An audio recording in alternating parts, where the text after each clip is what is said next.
Dans cette vidéo, nous allons voir un exemple de mouvement dans un champ de pesanteur uniforme avec une vitesse initiale pour appliquer le fondamental de la dynamique, PFD, également deuxième loi de Newton. Voici le problème que nous allons résoudre.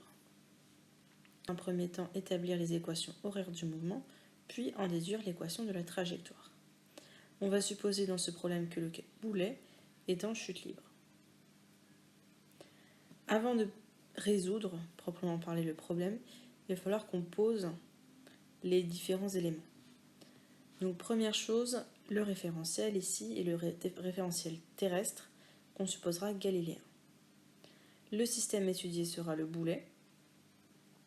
Le bilan des forces, comme nous sommes en chute libre, la seule force qui s'applique est le poids. On négligera les frottements de l'air par exemple.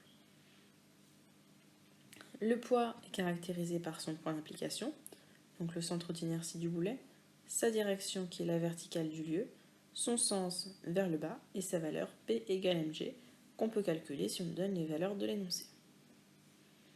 Nous allons pouvoir donc appliquer le principe fondamental de la dynamique. Comme nous sommes dans un référentiel galiléen, c'est tout à fait possible. Donc nous écrivons que la somme des forces extérieures qui s'appliquent sur le système est égale à m fois l'accélération. La seule force extérieure étant le poids, nous pouvons écrire P égale m fois l'accélération. P, nous allons pouvoir le remplacer par mg. Et donc, on peut simplifier les m car la masse n'est pas nulle. Et nous obtenons g égale a. On projette cette équation g égale a. Donc on va rappeler un petit peu les coordonnées du vecteur g et les coordonnées du vecteur a. G, il est uniquement selon l'axe uy. Comme g est vers le bas et l'axe uy est vers le haut, g c'est pourra s'écrire moins g. Donc les coordonnées de g selon x, ce sera 0. Selon y, ce sera moins g. Et selon z, ce sera 0. Pour a, nous utilisons cette notation. Donc AX selon l'axe des X, AY selon l'axe des Y et AZ selon l'axe des Z. En projetant, on en déduit donc que AX c'est égal à 0. Si on projette sur OY, on en déduit que moins G c'est AY. Et sur l'axe des Z, que AZ est égal à 0. Donc on en déduit les équations horaires de l'accélération. Horaire puisque a priori ça dépend du temps, pas dans ce cas-là, mais on verra que pour les suivantes ce sera le cas. Donc on a les coordonnées de l'accélération, AX, AY, AZ. Les noter de cette façon-là. Les deux notations sont totalement équivalentes. On va passer maintenant à la vitesse. Donc je recopie les équations de l'accélération. Pour passer à la vitesse, on va primitiver ces équations. On sait que l'accélération selon x, c'est la dérivée de la vitesse selon x. Pareil pour y et pareil pour z. Donc on va à chaque fois primitiver et ce sera à une constante près. Donc pour Vx, ce sera K1, puisque si on dérive K1, on trouve bien 0. C'est une constante, quand on dérive une constante, ça fait 0. Vy, ce sera moins g fois t plus K2. Quand on dérive moins g fois t par rapport au temps, ça donne moins g. Et K2, comme c'est une constante, ça donne 0.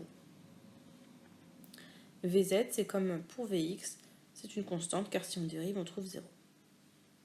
Les valeurs des constantes K1, K2 et K3, il va falloir qu'on utilise les conditions initiales pour la vitesse. Donc pour ça, nous allons utiliser le schéma. Sur le schéma, la projection du vecteur V0 selon x, on va l'appeler V0x, il est en vert sur le schéma.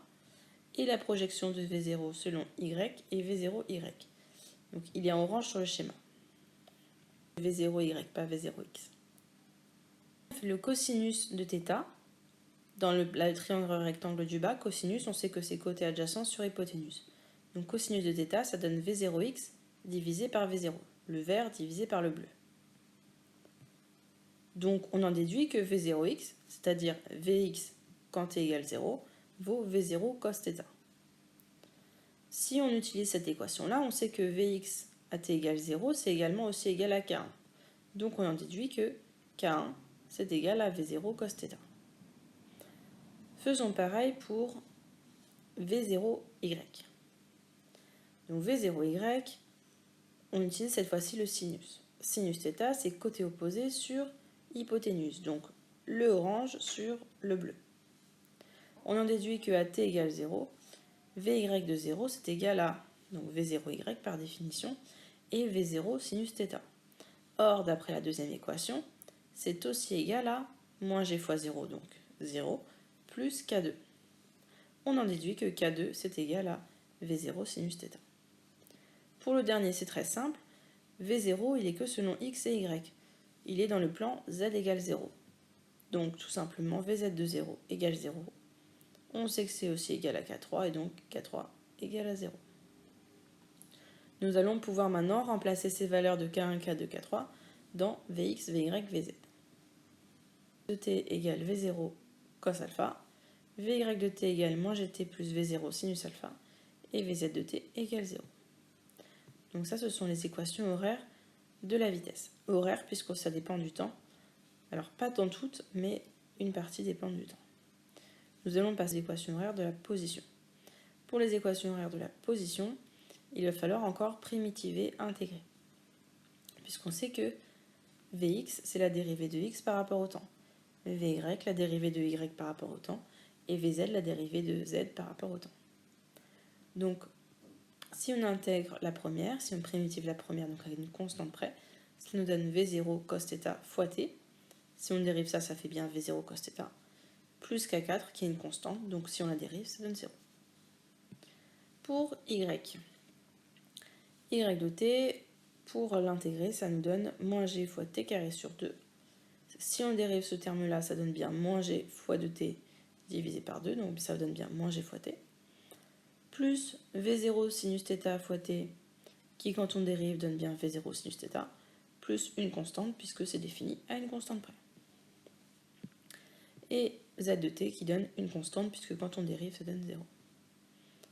Pour déterminer les constantes, comme précédemment, on va utiliser les conditions initiales.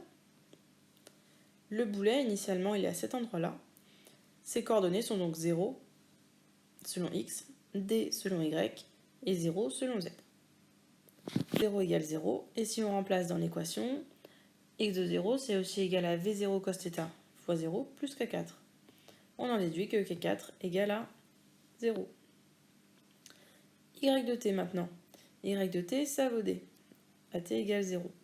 Donc, si on remplace t égale 0 dans l'équation, on a aussi moins g fois 0 au carré sur 2, donc 0, plus v0 sinus θ fois 0, donc 0, plus k5. On en déduit que k5 est égal à d. Pour le dernier, c'est très simple. Z de 0, d'après la position initiale, ça fait 0, mais ça fait aussi k6, donc k6 égale à 0. Donc, comme tout à l'heure, on va remplacer ces différentes valeurs de constantes dans les équations x, y et z. Et on obtient x de t, y de t et z de t. Ces équations-là, c'est ce qu'on appelle les équations horaires du mouvement. Comme z de t égale à 0, donc z de t c'est une constante, on pourra dire que le mouvement se fait uniquement en 2 dimensions, selon x et selon y. Donc c'est un mouvement plan. Nous allons nous occuper de l'équation de la trajectoire. Quand on vous parle d'équation de la trajectoire, il faut trouver y en fonction de x. Il faut donc qu'on se débarrasse de t. Pour se débarrasser de t, on va utiliser la première équation. On a x qui vaut v0 cos θ fois t. Donc on va la transformer, et en la transformant, en faisant passer v0 cos θ de l'autre côté, on trouve t égale x sur v0 cos θ. Ce qu'on va faire, c'est que ce t égale, on va l'injecter dans la deuxième équation, dans celle du y. En faisant ça, on trouve cette équation-là. Donc vous voyez, en bleu clair, j'ai remis le t en remplaçant le t par x sur v0 cos θ. On va pouvoir faire maintenant une petite simplification. Dans la partie de droite, on a un sinus θ et en bas, on a un cos θ. Donc on va pouvoir remplacer par tangente, puisque vous savez que tangente, c'est sinus divisé par cosinus. Et donc en simplifiant, on obtient ainsi l'équation de la trajectoire.